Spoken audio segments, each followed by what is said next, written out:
অনেক সুন্দর বুদ্ধ মন্দির, সবাই দেখো।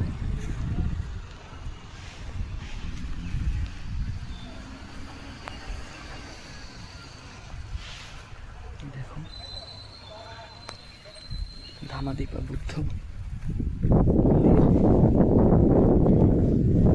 অনেক আগে এসেছিলাম, আজকে আবার এসেছি, খুব ভালো লাগছে এসে।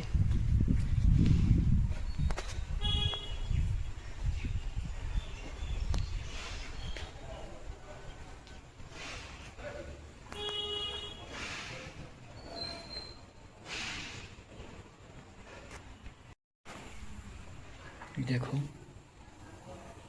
অনেক সুন্দর একটি বুদ্ধ মন্দির।